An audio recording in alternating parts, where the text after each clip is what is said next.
मेरा नाम लक्ष्य है। मेरी उम्र 24 साल है। आज मैं अपने परिवार को छोड़कर शहर की तरफ रवाना हो रहा था। बेशक मैं 24 साल का था, लेकिन मुझ पर बहुत जिम्मेदारियां थीं। पापा का बहुत पहले ही देहांत हो गया था।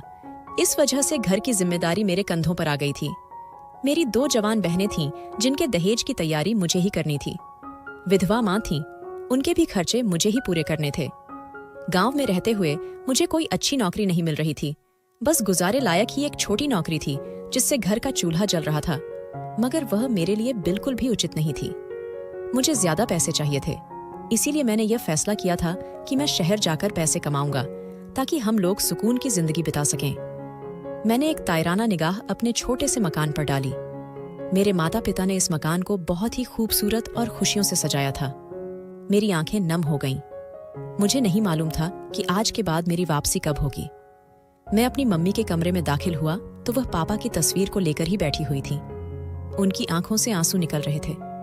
बहनें भी उनके पास ही उदास शक्ल लिए बैठी हुई थीं। मैं, जो अपना रोना उनके सामने रोने के लिए आया था, मैंने तुरंत ही अपने आंसू पीछे धकेल दिए। मैं इस तरह उनके सामने कमजोर नहीं पड़ना चाहता था। मेरी गहरी सांस वक्त के सुपुर्द की थी और कमरे के अंदर चला गया था। मैंने करीब जाकर अपनी माँ को सीने से लगाया और उनके माथे पर मोहब्बत भरा चुंबन देते हुए बोला, नहीं मम्मी, इस तरह उदास होकर मुझे विदा न करें। मेरे लिए प्रार्थना करें कि मैं कामयाब होकर लौटूं। हर एक बच्चा अपने घर के लिए शहर जाता ही है, इसमें कोई बड़ी बात नहीं है। अगर मुझे वहां नौकरी अच्छी मिल गई तो मैं आप तीनों को अपने पास ही बुला लूंगा। आपको फिक्र करने की जरूरत नहीं है। मेरी बात सुनकर अचानक ही मेरी माँ और तेजी से रोने लगी। मैं धीरे धीरे उनके सिर पर हाथ फेरने लगा ताकि वह खामोश हो जाएं, मगर उनकी हालत लम्हा बलम्हा बिगड़ती जा रही थी। मेरी बहनें भी मेरे पहलू में आकर बैठ गईं। मैंने उन दोनों के सिर पर हाथ रखा और उन्हें दिलासा देते हुए बोला, घर की जिम्मेदारी अब तुम दोनों के सिर पर है। मेरे पीछे से माँ का ख्याल रखना और बेवजह किसी के लिए दरवाजा मत खोलना। इस घर की इज्जत तुम दोनों के हाथ में देकर जा रहा हूं। मुझे शिकायत नहीं चाहिए। मेरी दोनों बहनों ने खामोशी से सर झुका दिया। पापा के बाद मैं ही इन लोगों के लिए बाप का दर्जा रखता था। मैंने तीनों को अलविदा कहा और शहर के लिए निकल पड़ा। आज पहली बार मेरा दिल दुखों से बोझिल हो रहा था। मुझे बहुत ज्यादा तकलीफ हो रही थी। पापा के देहांत के बाद हमारे ज्यादा रिश्तेदार भी हमसे नहीं मिलते थे। सबको यही डर लगा रहता था कि कहीं ये हमसे कुछ मांग न लें, मगर न कभी मैंने किसी के सामने हाथ फैलाए थे और न ही फैलाने का इरादा रखता था। मैं बस स्टॉप पर पहुंच गया था, लेकिन मेरी आंखें नमकीन पानी से भरने लगीं। दिल इतनी तेजी से धड़क रहा था कि मैं लफ्जों में बयां नहीं कर सकता था। अचानक मुझे ऐसा महसूस हुआ जैसे कोई मुझे देख रहा है। मैंने यहाँ वहां निगाहें दौड़ाईं तो मेरे करीब कोई भी ऐसा शख्स मौजूद नहीं था जो मेरी तरफ ध्यान हो, लेकिन मुझे पक्के तौर पर ऐसा महसूस हो रहा था जैसे किसी की नजर मुझ पर है और कोई मुझे बहुत गौर से देख रहा है, मगर मैंने ज्यादा ध्यान देना जरूरी नहीं समझा था। मेरी बस आ चुकी थी और मैंने एक अलविदाई निगाह अपने गांव पर डालकर बस में बैठ गया। आज पहली बार मैं अपने गांव से दूर जाने वाला था। ऊपर वाले के भरोसे से अपनी माँ बहनों को छोड़कर आया था। मुझे बस एक ही डर था कि कहीं मेरी बहनें या मेरी माँ किसी गलत निगाहों में न आ जाएं, क्योंकि हमारे ज्यादातर मोहल्ले वाले भी अच्छे नहीं थे। भगवान ना करे अगर कुछ हो जाता तो वह लोग भी साथ नहीं देते। बस चल रही थी, लेकिन मुझे अभी भी ऐसा ही लग रहा था जैसे कोई है जो मुझे लगातार देख रहा है, कोई करीब बैठा हुआ है। लेकिन कौन? मैं तलाश करके भी उसे नहीं ढूंढ पाया। एक लंबी सफर के बाद मैं रात के 9 बजे के करीब शहर पहुंच गया। शहर में मेरा सबसे अच्छा दोस्त रितेश रहता था, जिसके भरोसे पर मैं यहाँ आया था। उसने मुझे अपने घर का एड्रेस दे रखा था। मैं फौरन उसके घर पहुंच गया। मैंने उसे जब बाहर बुलाया तो उसने मेरा गर्मजोशी से स्वागत किया। वह मेरे कंधे थपथपाते हुए बोला, लक्ष्य, तुम्हें परेशान नहीं होना है। जब तुमने यहाँ आने की हिम्मत की है तो तुम कामयाब भी होगे। मैंने तुम्हारे लिए एक बहुत अच्छी नौकरी ढूंढी है। तुम कल जाकर वहाँ के मैनेजर से मुलाकात कर लेना। अगर तुम्हारा वहाँ पर अच्छा हिसाब किताब बन जाता है तो तुम वहीं नौकरी कर लेना। वह लोग तुम्हें एक क्वार्टर भी देंगे जिसमें तुम सुकून से अपनी जिंदगी बिता सकते हो, और कुछ दिनों बाद तुम्हारी सैलरी भी बढ़ा दी जाएगी। मैंने यह सुना तो मेरे जिस्म में ऐसा महसूस हुआ जैसे सुकून की लहर दौड़ गई हो, वरना मुझे यही डर था कि मेरे साथ कुछ बुरा ना हो जाए। शहर आने के बाद मुझे बेवजह के धक्के न खाने पड़े, लेकिन ऐसा नहीं हुआ था। आते ही मुझे एक अच्छी नौकरी मिल गई थी, जिसकी वजह से मैं सुकून में आ गया था। वह रात मैंने रितेश के घर ही गुजारी थी। उसके घरवालों ने भी मेरे साथ बहुत अच्छे से बर्ताव किया। किसी ने भी मुझे ना जलील किया था और ना ही कोई उल्टी बात की थी, बल्कि उसके मम्मी पापा मुझे दिलासा ही दे रहे थे, बेटा हिम्मत से काम लेना, ऊपर वाला तुम्हारा साथ जरूर देगा। बीच में मायूस होकर वापस लौटने के बारे में मत सोचना। यह शहर बहुत बड़ा है, तुम्हें कामयाबी जरूर मिलेगी। आंटी की बातें सुनकर मुझे वाकई काफी हौसला मिला और मैंने ऊपर वाले का शुक्र अदा किया कि मुझे इतना अच्छा दोस्त मिला जिसने मेरे खातिर इतनी मेहनत की। रात कतरा कतरा करके पिघलती चली गई। मैंने अपने गांव में सूचना पहुंचा दी थी कि मैं यहाँ अच्छे से पहुंच गया हूँ और मुझे नौकरी भी मिल चुकी है। अगली सुबह की किरण मेरे लिए नई उम्मीदों के साथ रोशन हुई। सुबह सवेरे ही रितेश भी जाग गया था और नाश्ते के बाद खुद वह मुझे मेरी नौकरी वाली जगह लेकर गया। उसने मेरे लिए अपने काम से छुट्टी ली थी। हालांकि उसके छुट्टी करने पर पैसे भी कटते थे, मगर उसने यही कहकर डाल दिया, तुझसे बढ़कर कुछ नहीं है। मैंने एक बार फिर उसका शुक्रिया अदा किया। एक लंबी दूरी तय करके हम दोनों एक फैक्ट्री पहुंच गए। वहां जाते ही उसने न जाने किस शख्स का नाम लिया कि वह फौरन ही मैनेजर को लेकर हमारे पास आ गया। रितेश ही उससे सारी बातचीत कर रहा था, जबकि मैं यहाँ वहां देखकर सब चीजों का जायजा ले रहा था। वह एक पैकिंग करने वाली कंपनी थी जहां पर बिस्किट पैक किए जा रहे थे।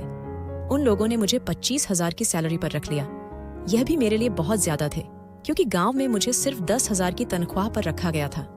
मगर अब मैंने भगवान का शुक्रिया अदा किया कि यह तो मेरे पैसों से बहुत ज्यादा है। लोगों ने ही मुझे एक क्वार्टर भी दे रखा था जिसके अंदर मैं सुकून से रह सकता था। वहां पर खाने का सामान भी मौजूद था और पानी वगैरह भी अच्छा था। मेरे साथ रूम में कोई नहीं था, वह एक एक कमरे वाला ही क्वार्टर था। मैंने एक बार फिर शुक्र का सांस छोड़ा, क्योंकि मुझे ज्यादा लोगों में रहना पसंद नहीं था।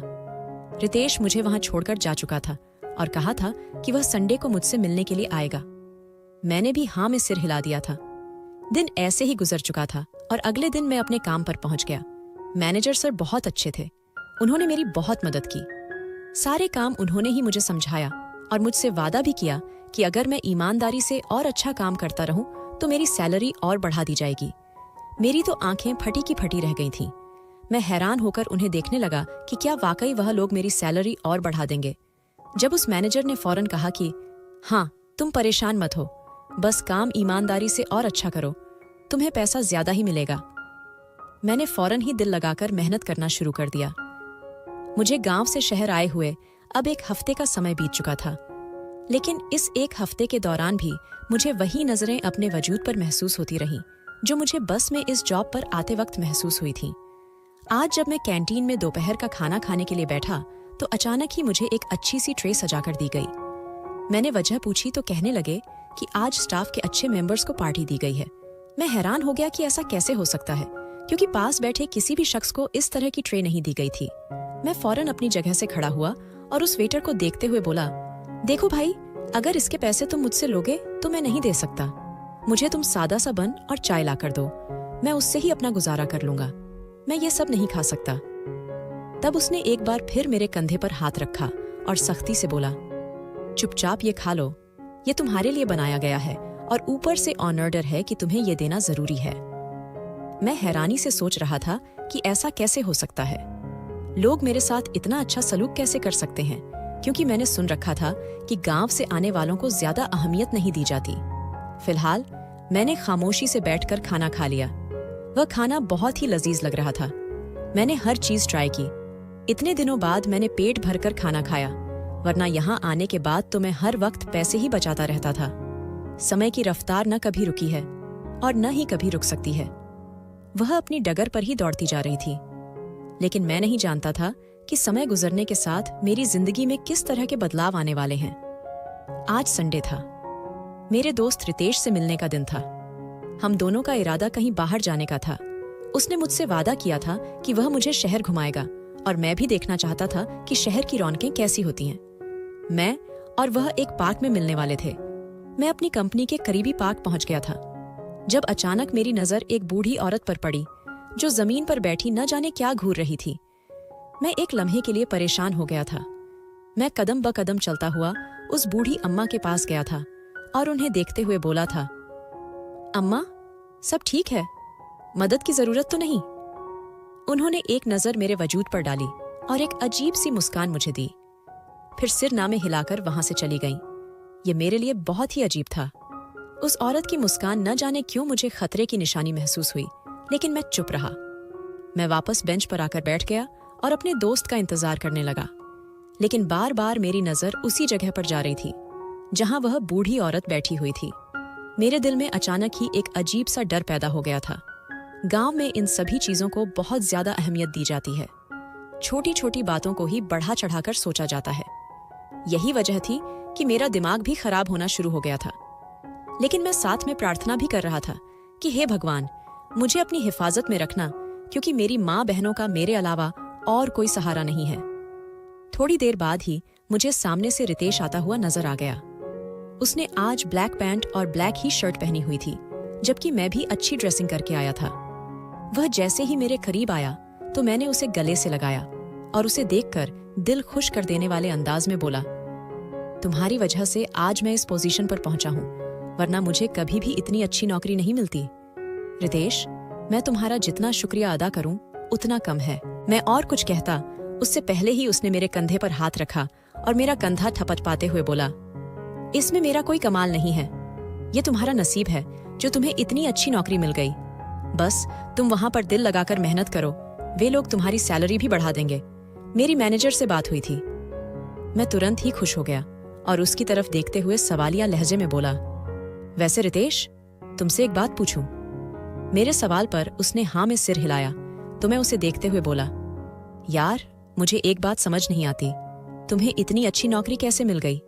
अगर तुम्हें इतनी अच्छी नौकरी मिल ही रही थी तो तुमने इस नौकरी से फायदा क्यों नहीं उठाया? तुमने मुझे यह नौकरी क्यों दे दी? मेरे सवाल पर उसने एक मुस्कुराती नजर मेरे वजूद पर डाली और सिर नामे हिलाते हुए बोला, जो जिसका नसीब होता है उसे ही मिलता है। ये नौकरी मेरे नसीब में नहीं थी, बल्कि तुम्हारे नसीब में थी। भगवान करे तुम्हें इससे और ज्यादा दे। बस यह समझ लो कि यह तुम्हारी सबसे बड़ी लॉटरी है। बस इस पर ही काम करते रहो, तुम्हें कुछ ना कुछ जरूर मिलेगा। वह बहुत ही अजीब अंदाज में बोला। न जाने क्यों मुझे उसके पास से एक अजीब सी घबराहट महसूस हुई। मैंने फिलहाल अपना सिर झटक दिया और उसके साथ खाना खाने के लिए होटल की तरफ रवाना हो गया। मैं अब उसके घर वालों के बारे में पूछ रहा था, जबकि वह हाँ हूं में जवाब देकर मेरे तमाम सवालों का जवाब दे रहा था। न जाने क्यों मुझे ऐसा महसूस हुआ जैसे रितेश को मेरे सवाल करना अच्छे नहीं लग रहे।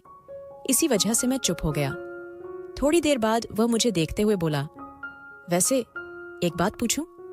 मैंने सिर को हिला दिया। वह मेरी तरफ देखते हुए बोला, कभी तुमने किसी लड़की को पसंद किया है? मैंने हैरान होकर उसकी तरफ देखा और सिर ना में हिला दिया। मैं कुछ और कहता, इससे पहले ही उसने मेरे गले में हाथ डाला और मेरे बाजू को सहलाते हुए बोला, बस यही पूछना था और कुछ नहीं। चलो हम खाना खाते हैं।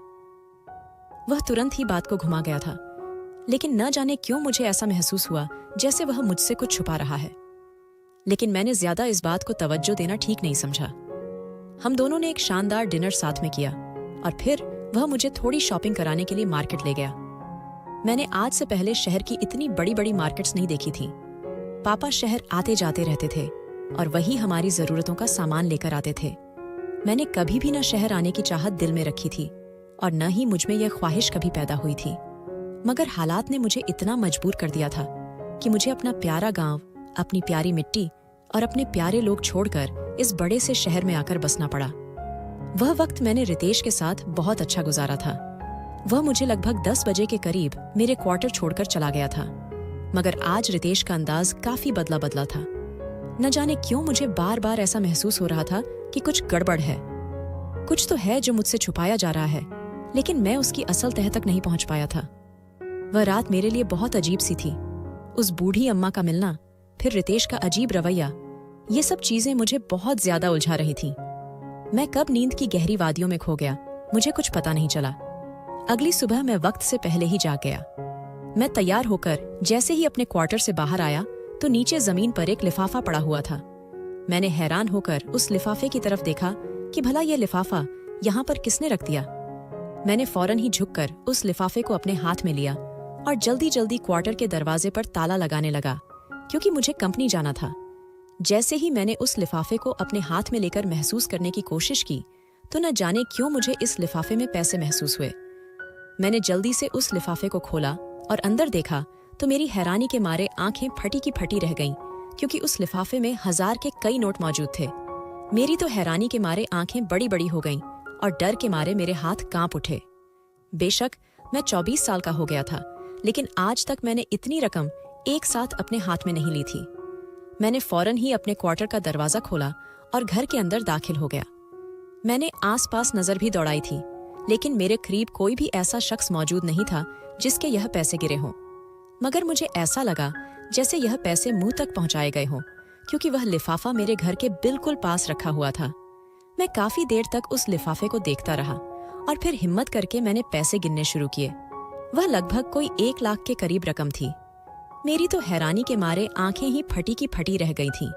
दिल किया कि मैं रितेश को कॉल करके सारा माजरा बता दूं, लेकिन मैं खामोश हो गया। न जाने क्यों मुझे यह सब कुछ रितेश को बताना अच्छा नहीं लग रहा था। मुझे ऐसा लगा जैसे अगर मैं रितेश को यह सब बताऊंगा तो वह यही सोचेगा कि मैंने यह पैसा चोरी किए हैं, लेकिन ऐसा कुछ नहीं था। मैंने खामोशी से अपने जमा किए हुए पैसों में ये पैसे भी रख दिए थे और क्वार्टर को ताला लगाकर काम के लिए निकल गया था। लेकिन मुझे बिल्कुल भी सुकून नहीं मिल रहा था। बार बार मेरे दिल में यही ख्याल आ रहे थे कि ये पैसे किसी और के हैं और गलती से मेरे पास आ गए हैं। पूरा दिन इसी बेचैनी में गुजर गया था। आज भी मुझे वेटर ने बहुत अच्छा खाना दिया था और यह बात मुझे एक बार फिर हैरान कर गई थी, लेकिन मैंने अपनी हैरानी किसी पर जाहिर नहीं की। बस खामोशी से खाना खाकर वापस अपने काम में बिजी हो गया था। आज इत्तेफाक से मौसम बहुत खराब था। इसी वजह से वर्कर को जल्दी छुट्टी दी जा रही थी, क्योंकि काफी वर्कर्स के क्वार्टर बहुत दूर दूर थे। मेरा तो करीब ही था, इसलिए मैंने अपना कल का काम भी पूरा कर लिया और अपने वक्त के मुताबिक कंपनी से निकलकर घर की तरफ रवाना हुआ। लेकिन मूसलाधार बारिश की वजह से जगह जगह पानी खड़ा हुआ था, जिसकी वजह से मुझे जाने में बहुत दिक्कत पेश आ रही थी। मैंने ऊपर वाले का नाम लिया और अपने घर की तरफ एक बार फिर कदम बढ़ा दिए। भगवान की कृपा थी कि थोड़ी बहुत परेशानी हुई, लेकिन मैं सुकून से अपने घर आ गया। मैंने क्वार्टर का दरवाजा खोला और अंदर दाखिल हो गया। मैं एक बार फिर उन पैसों के पास गया और तिजोरी खोलकर उनका जायजा लिया। मैंने अभी तक शहर में किसी को अपना दोस्त नहीं बनाया था। मेरा दिमाग फटने के करीब आ गया था। मैं किसी को भी इस बारे में बताना चाहता था। एक पल के लिए मेरा दिल किया कि मैं अपनी मम्मी को फोन करके उन्हें इन सब चीजों के बारे में बताऊं, लेकिन मैं खामोश ही रहा। न जाने वो मेरे बारे में क्या सोचती, इसीलिए मैंने कुछ भी बताने से परहेज किया। मैंने आज क्वार्टर का दरवाजा खोल रखा था, क्योंकि बारिश की वजह से हमारा घर काफी गीला हो गया था। मैंने यही सोचा था कि थोड़ी हवा की मदद से मेरा घर सूख जाएगा। मगर अभी थोड़ी ही देर गुजरी थी कि मुझे अपने दरवाजे के पास किसी का साया महसूस हुआ। मैंने हैरत से दरवाजे के करीब देखा कि भला इस पहर मेरे दरवाजे के पास साया कैसे हो सकता है, क्योंकि मेरा क्वार्टर थोड़ा ऊपर की तरफ बना हुआ था। यहाँ पर जब तक सीढ़ियां पार न की जाएं, कोई मेरे दरवाजे तक नहीं पहुंच सकता। मुझे साफ ऐसा लग रहा था जैसे दरवाजे के पास खड़ा कोई शख्स लगातार डर के मारे कांप रहा है। मैं किसी एहसास के तहत दरवाजे के पास आ गया और जब मेरी निगाह सामने पड़ी तो चंद पल के लिए मैं अपनी जगह पर सख्त हो गया। मैं फटी फटी निगाहों से सामने खड़े वजूद को देख रहा था, क्योंकि वह वजूद किसी मर्द का नहीं बल्कि किसी औरत का था। उसके कपड़े भीग चुके थे और शरीर से चिपक गए थे। वह बुरी तरह से कांप रही थी। उसकी आंखें सड़क की तरफ थीं। मैं उसकी तरफ देखते हुए सवालिया लहजे में बोला, क्या हुआ? सब ठीक तो है ना? आप ठीक तो हैं? मेरे सवाल पर उस औरत ने फौरन मेरी तरफ देखा और मैं सन्नाटे की जद में आ चुका था। वह कोई औरत नहीं बल्कि कोई 20-22 साल की बेहद खूबसूरत जवान लड़की थी।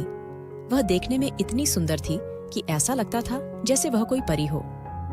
मैं उसकी तरफ देखते हुए फौरन बोला, क्या हुआ? आप पानी में फंस गई हैं या फिर कोई और बात है? वह मुझे देखते हुए अचानक मेरे आगे हाथ जोड़ते हुए बोली, भगवान के लिए मेरी मदद कीजिए। मैं बहुत ज्यादा परेशान हूँ। मैं अपने ऑफिस से घर जा रही थी, लेकिन रास्ते में कुछ गुंडे मेरे पीछे पड़ गए हैं और वो लोग मेरी इज्जत लूटना चाहते हैं। मैं बहुत ज्यादा डर चुकी हूँ। मेरा घर भी बहुत दूर है। क्या मैं आपके क्वार्टर के अंदर आ सकती हूँ? वह इतने रुंधे हुए अंदाज में बोली कि चंद पल के लिए मैं परेशान हो गया कि क्या मुझे इस औरत को अपने घर में पनाह देनी चाहिए या फिर उसे मना कर देना चाहिए। लेकिन मेरी इंसानियत हर चीज पर भारी पड़ गई थी और मैंने फौरन ही अपने घर के दरवाजे उस लड़की के लिए खोल दिए। उसे देखते हुए मैंने कहा, आपको परेशान होने की जरूरत नहीं है।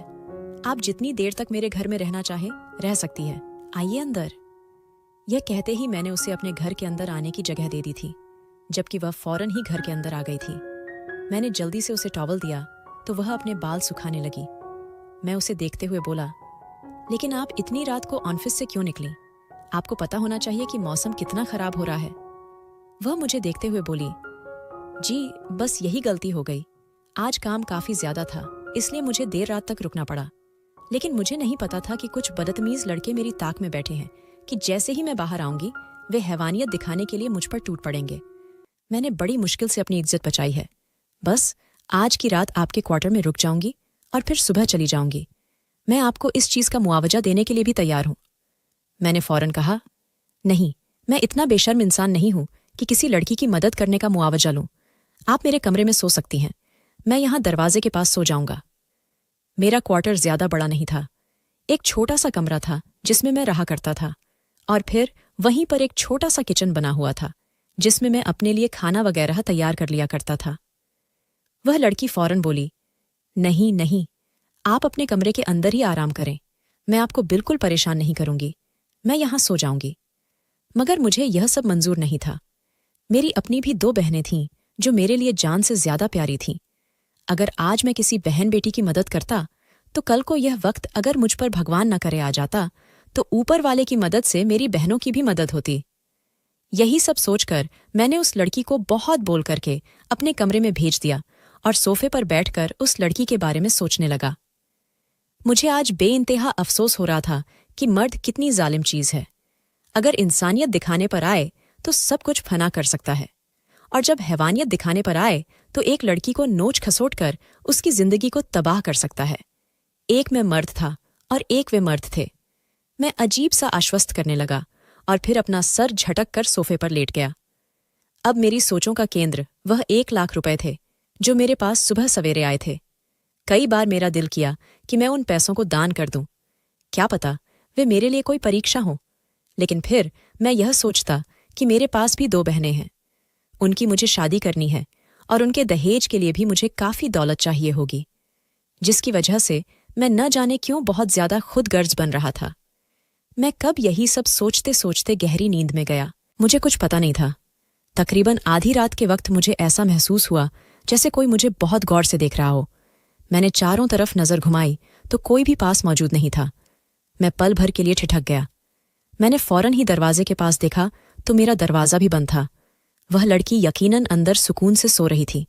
मैंने अपना सिर झटक दिया था और वापस सोने के लिए लेट चुका था, लेकिन मुझे यह नहीं पता था कि कुदरत ने मुझे क्या इशारा देना चाहा था जिसे मैं नजरअंदाज कर चुका था, और शायद यही मेरी सबसे बड़ी गलती साबित होने वाली थी।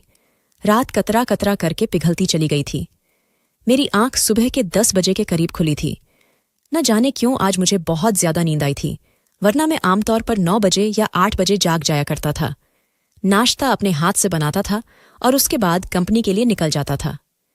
मैं जल्दी से उठा था और फौरन ही उस लड़की के पास गया था जो मेरे कमरे में सो रही थी।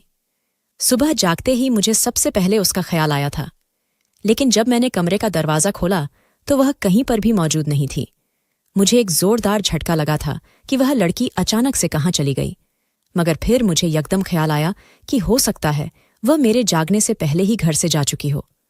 मैंने फौरन ही दरवाजे की तरफ देखा तो दरवाजा खुला हुआ था। मैंने गहरी सांस लेकर खुद को तसल्ली दी और खुद से बात करते हुए कहा, यह भी शायद मेरे नसीब में ही लिखा था, इसलिए मेरी उससे मुलाकात हो गई। फिलहाल मैंने अपना सिर झटक दिया था और जल्दी जल्दी नाश्ता बनाने लगा ताकि जल्दी से कंपनी के लिए निकल सकूं। मगर अचानक ही मेरे दिमाग में ख्याल आया कि मैं कमरा ठीक से देखता हूं, क्या पता उसने मेरे लिए कोई खत छोड़ा हो। मैंने बस दरवाजा ही देखा था जो खुला हुआ था। मैं कमरे के अंदर जाकर पूरा कमरा नहीं देख पाया था। मैं फौरन ही कमरे के अंदर आया था और जैसे ही मेरी नजर बिस्तर पर पड़ी तो मेरा दिल ऐसा लगा जैसे धड़कना भूल गया हो।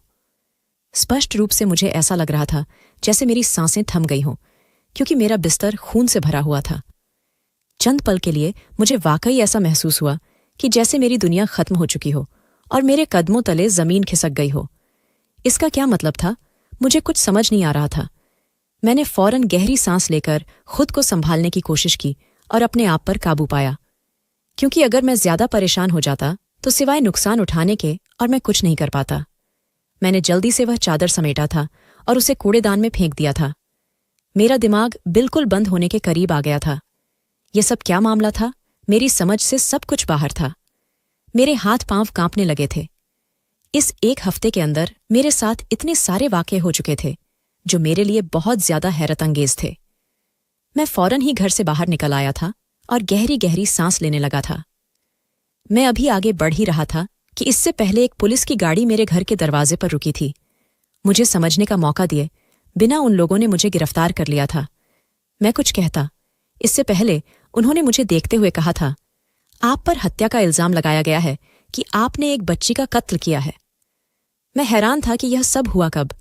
वे लोग फौरन ही मेरे घर में दाखिल हो गए थे और वही चादर जो कूड़ेदान में पड़ी हुई थी मुझे दिखाने लगे थे। उन्होंने कहा, यह उसी बच्ची का खून है जिसका कत्ल हुआ है। मैं उन्हें फटी फटी निगाहों से देख रहा था। मैं फौरन अपनी दलील उनके सामने पेश करने लगा था कि मैंने ऐसा कुछ नहीं किया। जो लड़की मेरे पास आई थी उसके साथ कोई बच्ची मौजूद नहीं थी, बल्कि वह सिंगल औरत थी और उसने मुझसे रहने के लिए जगह मांगी थी। लेकिन ना उन लोगों ने मेरी कोई फरियाद सुनी थी और ना ही मेरी चीख पुकार पर ध्यान दिया था, बल्कि बस यह बोलकर मुझे चुप करा दिया था कि जो भी तुम्हें कहना है जाकर कोर्ट में कहना, हमारे सामने तमाशा लगाने की जरूरत नहीं है। मेरे हाथ पांव फूल चुके थे। मैं यहां पर काम करने के लिए आया था और मुझ पर इस तरह का इल्जाम लगाया जा रहा था। मुझे थाने में बंद कर दिया गया था और मेरे घरवालों को इस बात की खबर पहुंचा दी गई थी। रितेश भी मुझसे मिलने के लिए जेल में आया था, लेकिन उसने मुझसे यही कहा था, तुम्हारे ऊपर बहुत बड़ा इल्जाम लगाया गया है। कत्ल का इल्जाम कोई छोटा इल्जाम नहीं होता। तुम बहुत बुरी तरह से फंस चुके हो। प्रार्थना करो कि तुम्हें रिहाई मिल जाए, वरना तुम्हारे लिए बहुत बड़ी मुसीबत हो जाएगी। मैं उस रात बहुत रोया था। मुझे हैरानी हो रही थी कि इंसानियत दिखाने का नतीजा मुझे इस तरह से मिला कि मुझ पर बेवजह कत्ल का इल्जाम लगा दिया गया। मैंने उन लोगों से पूछा भी था कि जिसका कत्ल हुआ है उसकी लाश कहाँ है, मगर वे लोग बस यही बोलते जा रहे थे कि तुम्हें जो कहना है वह कोर्ट में कहना, तुम अभी कुछ नहीं बोल सकते। लेकिन मुझे नहीं पता था कि यह सब कुछ मेरे लिए एक बहुत बड़ी परीक्षा है जिसका सामना मुझे हर कीमत पर करना ही पड़ेगा। वक्त धीरे धीरे गुजरने लगा और मुझे जेल में आए हुए पूरा एक हफ्ता बीत गया। मेरे घर वाले भी मुझसे मिलने के लिए आए थे। मेरी मम्मी बहुत रोई थी, जबकि मैंने उन्हें दिलासा दिया था कि आप परेशान न हो, जो मेरे हक में होगा वही होगा, आपको फिक्र करने की जरूरत नहीं है। लेकिन मुझ पर इल्जाम लगाए जा रहे थे कि तुम्हारे क्वार्टर से 1 लाख रुपये भी मिले हैं। यकीनन तुमने इसे कत्ल करने के लिए ही लिए थे। कहां से कहां कड़ी जोड़ी जा रही थी। क्या इन लोगों ने मुझे फंसाया था? और कहते हैं ना, जब किसी चीज को प्लान करके किया जाए तो आप कुछ नहीं कर सकते। वक्त और तेजी से गुजरता चला गया और मुझे जज साहब ने पूरे 10 साल की कैद सुनाई थी कि तुमने कत्ल किया है, इसलिए तुम्हें रिहाई नहीं मिलेगी। मैं हैरान था कि मुझे 10 साल की सजा क्यों दी गई है। कत्ल पर तो फांसी दी जाती है। मगर मैंने कोई सवाल नहीं किए थे और चुपचाप अपनी जिंदगी गुजारनी शुरू कर दी थी। मगर दिल ही दिल में प्रार्थना भी करता था कि मुझे यहां से रिहाई मिल जाए। मैंने जज के सामने बहुत मिन्नतें की थीं कि मैं बेगुनाह हूं, मैंने कुछ नहीं किया, मैंने किसी का कत्ल नहीं किया, वो पैसे भी मुझे पड़े हुए मिले थे। मगर कोई मेरी बात सुनने को तैयार नहीं था। सबके नजदीक मैं कातिल था और मुझे कातिल ठहरा दिया गया था। मगर कहते हैं ना, जब सारी दुनिया आपके खिलाफ हो जाए तो कोई एक ऐसा होता है जो आपका साथ जरूर देता है। करीब 1 महीने बाद मेरे पास एक औरत आई थी। उसे देखकर एक पल के लिए मैं ठिठका था, लेकिन मैंने अपना सिर झटक दिया था कि ऐसा नहीं हो सकता। उसने मुझे देखकर यकीन दिलाया था कि वह मेरा केस लड़ेगी, वह मुझे यहां से निकलवाएगी। उसे मालूम है कि मैं बेगुनाह हूं और मैंने कुछ नहीं किया। एक पल के लिए मैं हैरान हुआ कि यह औरत मेरी गवाही क्यों दे रही है। और फिर उसने इस तरह से मेरा केस हैंडल किया था कि सब चीजें सामने आना शुरू हो गई थीं। मुझ पर उसी दिन से नजर रखी जा रही थी जब मैं गांव से शहर के लिए निकला था। इस केस के अंदर रितेश भी शामिल था, जिसने यह सब प्रोपेगेंडा रचाया था और मुझे एक ऐसी नौकरी दिलाई थी जिसमें मुझे एक क्वार्टर दिया जाए जहां पर कोई भी मौजूद ना हो। इस तरह आसानी से मुझ पर इल्जाम लगाया जा सके। वह लड़की जिसने मुझसे एक रात के लिए पनाह मांगी थी, वह भी कोई आम लड़की नहीं थी, बल्कि वह रतीश की गर्लफ्रेंड थी। वे दोनों एक दूसरे से प्यार करते थे और उन्हें जायदाद की बहुत जरूरत थी। वह लड़की कोई आम लड़की नहीं थी, बल्कि एक रईस बाप की बिगड़ी हुई बेटी थी। यही वजह थी कि उसके अमीर बाप ने अपनी सारी जायदाद अपनी छोटी बेटी के नाम कर दी थी। और वही जायदाद हासिल करने के लिए इन लोगों ने पूरा प्रोपेगेंडा रचाया था। पहले रतीश ने मुझे फंसाकर यहाँ बुलाया। इसके बाद उस लड़की ने हत्या करके वह चादर मेरे बिस्तर पर बिछाई थी और फिर 3 बजे के करीब जब मेरी आंख खुली थी उसी समय वह मेरे घर से चली गई थी और अगली सुबह सब कुछ सामने आ गया था कि यह कत्ल मैंने किया है। वे पैसे भी उन दोनों ने ही मेरे दरवाजे तक पहुंचाए थे। वह लड़की जिसने मेरा केस लड़ा था वह हाई कोर्ट की वकील थी। जिस वक्त मैं कोर्ट में खड़ा होकर चिल्ला रहा था कि मैंने कुछ नहीं किया, मैं बेगुनाह हूं, मुझ पर बेवजह इल्जाम लगाए जा रहे हैं, मैं बेगुनाह हूं, मैं तो एक आम इंसान हूं जो अपने घरवालों की रोजी रोटी के लिए यहां नौकरी करने के लिए आया हूं। तब उस वकील ने मेरी आह पुकार सुनी थी और उसी पर उसे अंदाजा हो गया था कि मैं बेइंतहा बेगुनाह हूं। उसने सभी चीजों को समझने के बाद मुझसे संपर्क किया था और मेरे लिए केस लड़ा था। उसने 10 साल की कैद से मुझे रिहाई दिला दी थी और मुझे मेरे गांव वापस भेज दिया गया था। मैं अपनी मां के सीने से लगकर खूब रोया था। मैंने कभी नहीं सोचा था कि मुझे इतने बड़े जाल में फंसाया जाएगा। मुझे यहां से ट्रैप किया जाएगा जहां से मेरी शुरुआत हुई थी। जिस इंसान को मैं अपना भगवान मान रहा था वही इंसान सबसे बड़ा गद्दार निकला। वक्त तेजी से गुजरता चला गया। मैंने थोड़े में ही गुजारा करना शुरू कर दिया था, लेकिन मैं अपनी मां और बहनों के साथ गांव में ही रह रहा था। मगर एक दिन अचानक मेरे नाम की एक चिट्ठी आई। मैंने हैरान होकर उस खत को खोला। वह खत किसी और ने नहीं बल्कि उसी वकील औरत ने भेजा था जिसने मेरे लिए केस लड़ा था। वह मुझे नौकरी देना चाहती थी और मुझे वापस शहर बुला रही थी। मैं बहुत ज्यादा घबरा गया था। मेरी बहनों और मेरी मां ने मुझसे साफ इनकार कर दिया था कि कोई जरूरत नहीं है तुम्हें कहीं भी जाने की, तुम थोड़ा कमाओ लेकिन हमारी आंखों के सामने रहो, तुम्हारे अलावा हमारा इस दुनिया में कोई नहीं है। मैंने भी उन्हें यही संदेश भेजा कि मैं नहीं आ सकता क्योंकि मेरे घरवाले मुझे इसकी इजाजत नहीं दे रहे। मेरी चिट्ठी भेजने की देर थी कि वह औरत अगले दिन ही मेरे गांव आ गई। उसने मेरी मां और मेरी बहनों से बात की कि वह मुझे एक अच्छी नौकरी दिलवाएगी और अपनी निगरानी में रखेगी।